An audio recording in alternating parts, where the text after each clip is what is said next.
दर्शक बंधु मानी भॉइस चैनल रो आउ एक वीडियो को पुणी थरे स्वागत करुछि।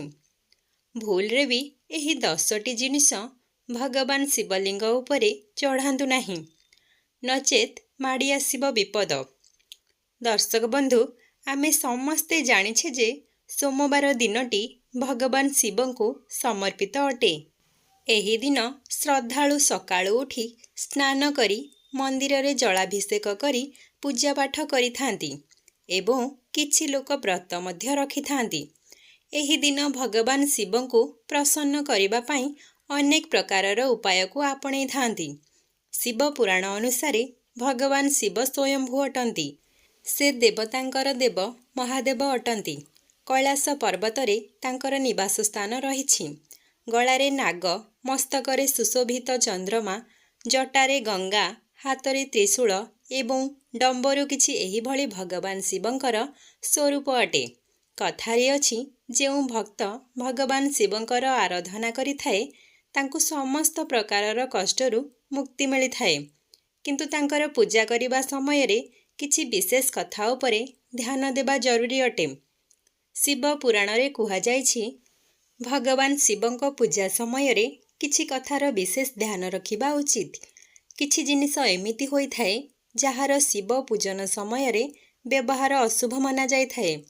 एही परि करिवा द्वारा भगवान शिव क्रोधित होई जाय थांती ओ पूजार शुभ फल प्राप्ति हुए नाही। आसंतु जानिबा सेही सब विषय रे। नंबर 1 हळदी। अनेक किछि पूजा पाठ समय रे हळदीर व्यवहार करा जाय थाए, किंतु भगवान शिवंकु हळदी चढ़ा जाए नाही। वास्तु अनुसारे शिवलिंग पौरुषर प्रतीक होई थाए एवं हळदी को सौंदर्य प्रसाधन सामग्री माना जाय थाए। हळदीर संबंध भगवान विष्णु और सौभाग्य सहित होई थाए। एथिपाई एहा भगवान शिवंकु चढ़ा जाय न थाए। शंकर भगवान को हळदी अर्पित करिबा द्वारा चंद्रमा ग्रह दुर्बल होई जाय थाए।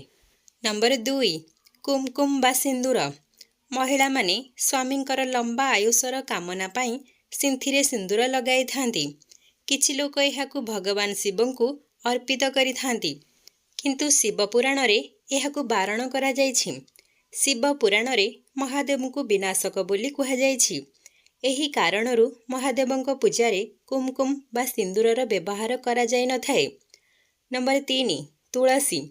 पवित्र तुलसी अनेक देवी देवतांकर पूजा रे विशेष रूप रे व्यवहार करा जाय थाए, किंतु भगवान शिवंक पूजा रे तुलसीर व्यवहार वर्जित होई थाए। पुराण अनुसारे भगवान शिव तुलसींकर स्वामी असुर जलंधर को वध करिथिले, जहा द्वारा क्रोधित होई तुलसी भगवान शिवंकु निजर दैवी गुण थिबा पत्ररु वंचित करि देइथिले। नंबर 4 लाल एवं केतकीर फूल। महादेवंकर पूजा रे लाल रंगर फूल बिल्कुल चढ़ा जाय न थाए। गोटे कथा अनुसारे असत्य कहिबा उपरे भगवान भोलानाथ केतकी फूल को अभिशाप देई कहिथिले कि शिवलिंग उपरे बा शिव पूजा रे केतकी फूल व्यवहार करा जिवो नाही। नंबर 5 नड़िया पानी। भोलानाथंकु केबे हेले नड़िया पानी चढ़ा जिबा उचित नुहे। नड़िया भगवान शिवंकु अर्पण करा जाए, किंतु नड़िया पानी केबे भी शंकरंकु चढ़ा जाए नाही। भगवान शिवंक अभिषेक रे मध्य नड़िया पानी व्यवहार करा जाय न थाए। नंबर 6 शंख। मान्यता अछि कि भगवान शिवंक पूजा रे शंख बजाइबा उचित नुहे। शंखरे तांको उपरे जल अर्पण करिबा मध्य उचित नुहे।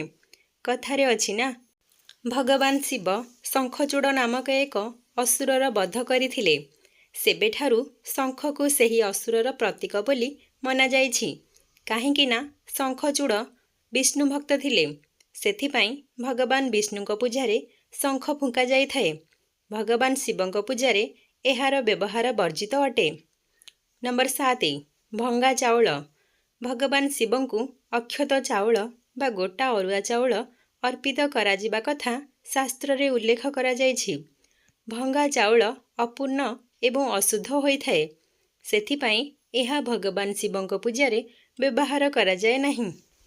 नंबर 8 राशि। भगवान शिवंक पूजा रे राशि किंबा राशि रे तैयारी जे कोनोसी जिनिस व्यवहार करा जाय नाही। ମାନ୍ୟତା ଅଛି କି ରାଶି ଭଗବାନ ଶ୍ରୀହରିଙ୍କ ମଳିରୁ ଉତ୍ପନ୍ନ ହୋଇଛି। ତେଣୁ ଶିବଲିଙ୍ଗ ଉପରେ ରାଶି କିମ୍ବା ରାଶିର ତିଆରି ଜିନିଷ ଅର୍ପିତ କରାଯାଏ ନାହିଁ। ନମ୍ବର 9, ଲାଲ ଚନ୍ଦନ। ଭଗବାନ ଶିବଙ୍କୁ ଏକ ବୈରାଗୀର ରୂପ ବୋଲି ମନାଯାଇଥାଏ ଏବଂ ଲାଲ ଚନ୍ଦନକୁ ସୌଭାଗ୍ୟର ପ୍ରତୀକ ବୋଲି ମନାଯାଇଛି।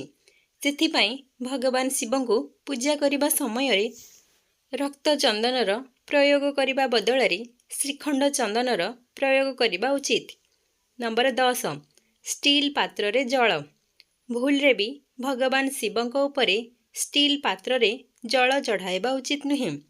ଏହାଦ୍ୱାରା ଭଗବାନ ଶିବ ଅସନ୍ତୁଷ୍ଟ ହୋଇଯାଆନ୍ତି। ଜଳ ଅର୍ପଣ କରିବା ପାଇଁ ସର୍ବୋତ୍ତମ ପାତ୍ର ତମ୍ବା ହୋଇଥାଏ। ସେଥିପାଇଁ ଏହି ପାତ୍ରରେ ଜଳ ଚଢ଼ାଇବା ଉତ୍ତମ ଅଟେ।